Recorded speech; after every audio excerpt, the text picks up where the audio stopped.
According to our next guest, having the divine as your business partner is a secret weapon. And once you know why, you'll want to use it in your business. Kim Woods, welcome to Ticker. How are you today?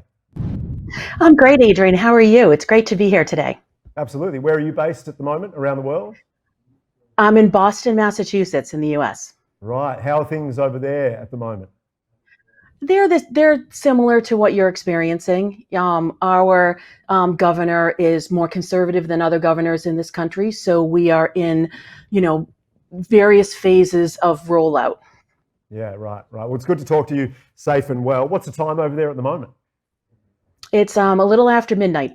Okay, good. Well, thanks for staying up. Let's get stuck into this interesting conversation. So tell me first, what's your definition of the divine exactly? The way I define divine is anything that is unseen or unknown that requires a leap of faith for you to lean into. You can't see it, you can't hear it, you can't use your five senses. You have to go into that sixth sense. You have to go into your intuition or your gut. And as you connect to yourself and you use that intuition in business, it is like a secret weapon. Well, tell us more about why you think it's a secret weapon exactly. Is it something that people don't know enough about at the moment, do you think? Well, I think, your former guest, Robert Hartnett was talking about mindset. And this is much deeper than that. When things are going awry or things are in chaos or in flux as they are now, you can really drop into what I call the 3 Ps. It's your purpose, your power, and your prosperity. And when you're truly aligned and deeply, deeply rooted to your purpose, you don't go off brand, you stay in your lane, but you're able to pivot with things and ask your leadership to be more visible, for example, and to reflect and to go into their values. So you have the power of that. And then the prosperity.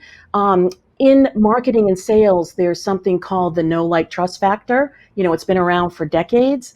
And I like to call it the true know, like, trust factor, where you actually go inward and you actually reflect and you actually get, into your deep, deep, deep implicit trust, and you have aligned with your soulmate clients and your rabid fans and your loyal followers, so you actually can achieve success under any circumstances. Yeah, nice. So if someone is out there listening who doesn't know too much about this, what advice would you give them in terms of connecting to part of, I guess it's more of the spiritual side of our life? What would you tell them? Yeah, I would tell them that first you have to say yes to it. Think about how many times you were told, it doesn't exist. Don't go with your, it's not your intuition, use your mind to analyze a decision. For example, you want to start saying yes to that gut instinct. You want to start saying yes to that inner knowing.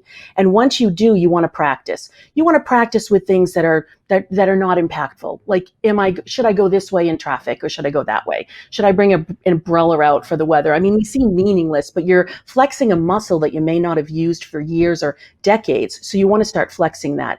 And then you want to start using it to make those big decisions. Hire, fire, lease, buy, divest or invest. And it's really helpful when you do that. Yeah, right. And just finally, if people are out there interested in getting further involved in terms of spiritual business side of things, which is probably growing quite rapidly, what advice would you have for them?